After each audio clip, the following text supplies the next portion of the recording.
estávamos participando desse movimento e ele veio fazer uma assessoria para nós, onde a gente começou exatamente a revisitar o currículo nessa perspectiva, o que é formar para uma cidadania, porque a gente não tinha material nenhum nessa época, né? Isso era 87.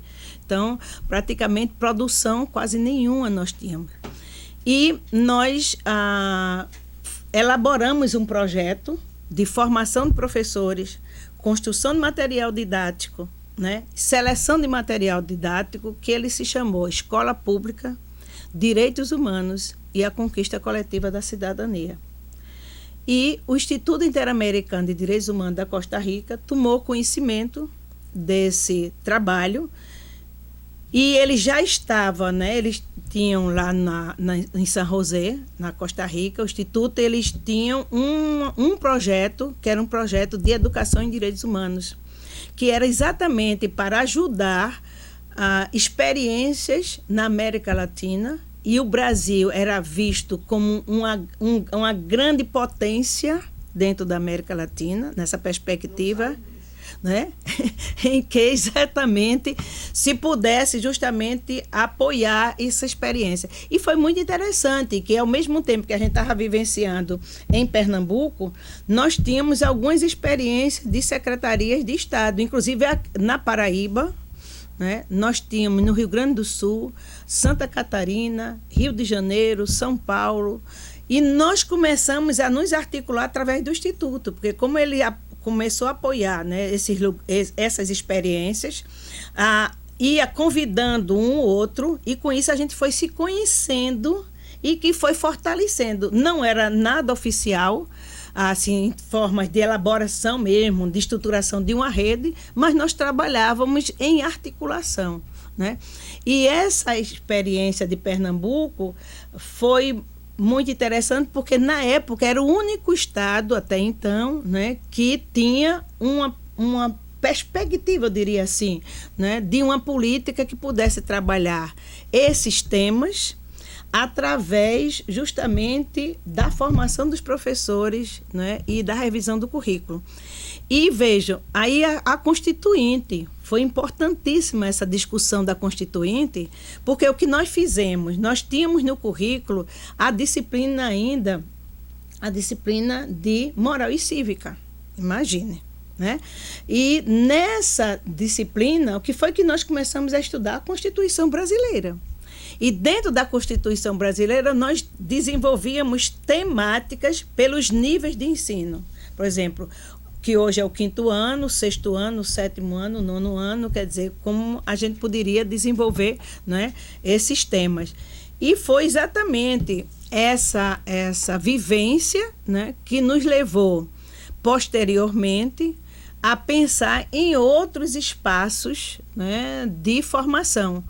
Bem, e aí, essa altura também a gente já estava na universidade, né, e eu fiquei justamente depois de 87 a 91, aí mudou o governo em Pernambuco, veio um governo extremamente conservador, né, em que foi muito difícil para nós. Então eu mantinha a minha matrícula na Secretaria da Educação, mas sem ter muita possibilidade de avançar com esses trabalhos, porque era um governo que não valorizava essas temáticas, nem dava apoio a esses temas. Bem, e com isso, né, a gente vai, aí em 95 eu já estava me preparando para ir para o doutorado.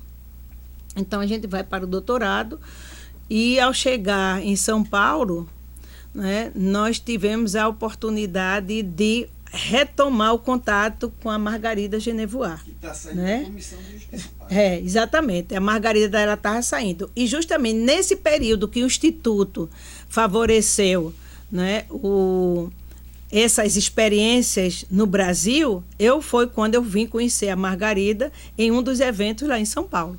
E ao chegar em São Paulo, em 95, para fazer meu doutorado, a professora Maria Vitória Benevides, eu cheguei com um projeto na área pedagógica sobre formação no ensino superior, na USP, na Faculdade de Educação da USP, e a Maria Vitória Benevides disse, não tem nada a ver esse projeto para você, você precisa realmente retomar a experiência na área de educação e direitos humanos, porque vocês fizeram um trabalho importantíssimo em Pernambuco e eu faço questão de ser sua orientadora. Eu mudei de orientação, mudei de projeto e com isso, né, nós começamos justamente uma articulação, foi quando a gente fundou a rede. A rede... Mas lá em Recife não ficou nada do que vocês tinham feito, foi tudo zerado. Bem, em Recife ficou no sentido de que as escolas onde a gente... as escolas que tinham feito maior trabalho continuaram fazendo esse trabalho, mesmo tendo um governo, né, diferente, um governo que realmente não valorizava, mas ficou uma semente dentro disso aí. E aí, justamente, em 95, a secretaria é coordenada pela professora Silke Weber, no período que eu fui para São Paulo. A Silke assume novamente a Secretaria de Educação e retoma essa experiência. E aí, retoma com uma, vamos dizer assim, com uma maior força no sentido de trazer principalmente a questão dos direitos dos estudantes, né? Então, se trabalhou muito nesse período sobre a questão do direito dos estudantes, até porque também a gente estava recentemente com o Estatuto da Criança e do Adolescente, né? Recentemente com a Constituição Brasileira, né? Então, quer dizer, tinha uma movimentação que favorecia muito, né, esses estudos. E aí, voltando, né, a São Paulo, nós tivemos a oportunidade de participar da construção da rede brasileira de educação em direitos humanos, né? E foi muito interessante que, ao mesmo tempo, a Vera Candor estava começando a organizar a Nova América, né? Que é uma organização não governamental. Ela começa justamente a se interessar por essas temáticas. E eu fui uma das primeiras pessoas que ela me entrevistou sobre a experiência de Pernambuco para ver como é que essa experiência poderia ajudar na construção da ONG que elas estavam iniciando o processo de elaboração.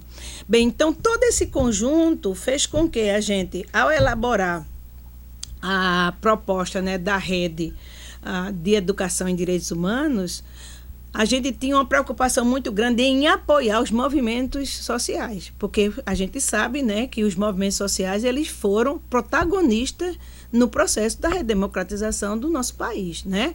Então, era muito importante que naquele momento a rede direcionasse para o processo da profissionalização dessas organizações, né? Outro detalhe que a Costa Rica não era mais só a referência, não. Porque a amizade de Margarida com Pérez Aguirre trouxe uma nova discussão. Isso, né? Exatamente. Então, aí a Margarida, né, tinha tido contato com Pérez Aguirre, né, um grande educador uruguaio, que também tinha uma organização não governamental em Montevidéu, e já tinha aí uma produção muito interessante para trabalhar com essa perspectiva da educação em direitos humanos, numa perspectiva conscientizadora, tudo isso.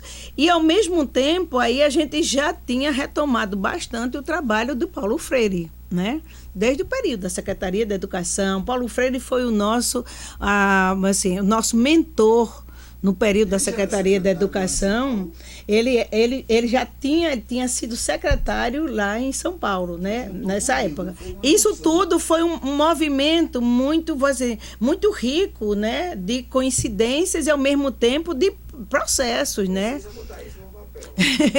De processos de construção, né? E aí, justamente, né, a rede, ela teve um papel importantíssimo para exatamente trazer a discussão da educação numa perspectiva de defesa dos direitos, né? E isso daí foi, assim, eu diria, que possibilitou a gente fazer o primeiro congresso. Isso era 95, 96. Nós fundamos a rede em 96, né? em que justamente... Não, nós fundamos a rede em 95. Em 96, nós fizemos o primeiro Congresso Nacional de Educação e Direitos Humanos na Faculdade de Direito de São Francisco, em São Paulo, né, que foi assim um sucesso maravilhoso, com pessoas de grande, vamos dizer assim, de grande contribuição. Fábio Comparato, Dalmo Dallari, Maria Vitória Benevides, a Marilena Chauí, né? E a Letícia Alguim, do Instituto Interamericano. Enfim, então foram várias pessoas, a Vera Candô, né? Em que realmente eu assumi, junto com a coordenação, o setor da secretaria da rede, né? E nós ficamos nesse trabalho durante o quê? Durante uns 10 anos, mais ou menos, né? E foi muito assim, isso que nos ajudou também a desenvolver outras ações.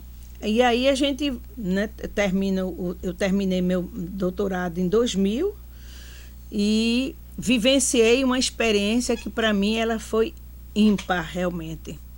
No período que eu estava como estudante do doutorado na Faculdade de Educação, a faculdade elaborou um projeto para a formação de professores na rede municipal de São Paulo.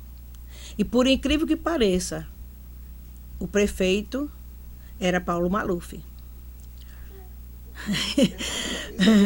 As contradições, né? Mas na Secretaria de Educação nós tínhamos pessoas muito interessantes que eram pessoas da rede, que eram funcionárias, né? E elas tiveram, que também se formaram na USP, na Faculdade de Educação, e fizeram... O Zé Fulvio de Dom Paulo via Margarida também, né? Não, mas aí esse trabalho da Faculdade de Educação já era um outro momento, né? Já era um outro grupo, vamos dizer assim, né? Que já não foi pela rede, foi pela Faculdade de Educação. E que nós elaboramos um projeto, né, para trabalhar com uma escola no Jardim Ângela, por convite de uma das diretoras da escola, para trabalhar exatamente o projeto pedagógico sob essa perspectiva de uma educação em direitos humanos. Tá? O Jardim Ângela fica na Grande São Paulo, né? Então, era naquela época uma comunidade de uma violência extrema, de um nível muito alto de assassinato de jovem, uma média de 4 a 5 assassinatos por mês, que, segundo as estatísticas, diziam que era uma violência maior do que Cali, na Colômbia. Então, assim,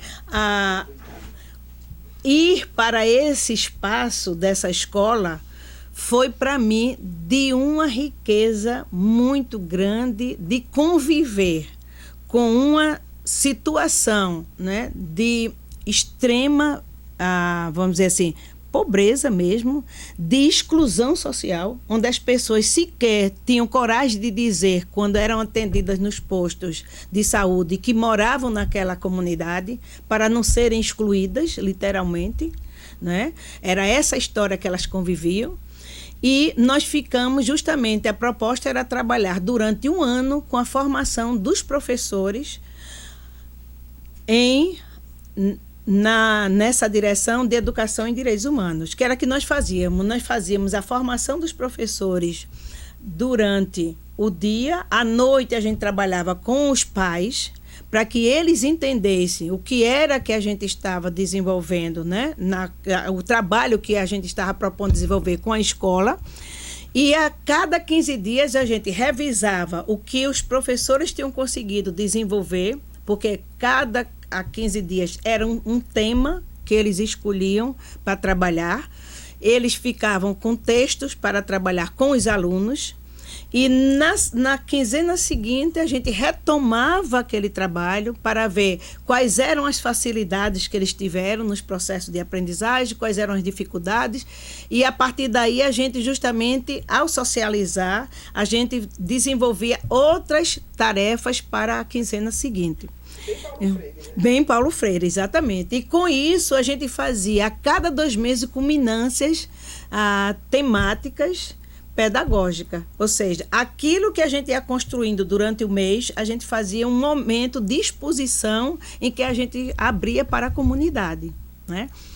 E eu acho que um dos maiores, vamos dizer assim, certificados que eu recebi dentro da minha história como professora foi que no final do ano, aí nós fizemos uma grande culminância de todo o trabalho, e essa grande culminância foi motivo para publicação em duas páginas da Folha de São Paulo, e os alunos chegaram para mim e disseram: tia, finalmente nós saímos das folhas policiais e chegamos nas folhas pedagógicas.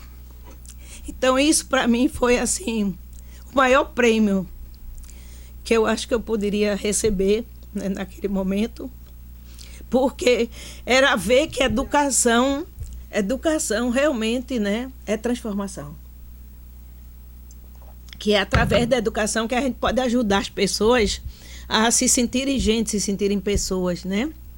E com isso, nós abrimos na comunidade 4 salas de aula para a educação de jovens e adultos, né? Porque no trabalho pedagógico, os alunos fizeram um levantamento na comunidade para verificar quantas pessoas estavam fora da escola que deveriam estar no período de escolaridade, que tinham sido ou excluídas da escola, ou desistiram da escola, ou que não tiveram nenhum acesso à escola. E com isso nós levantamos 2.200 pessoas na comunidade.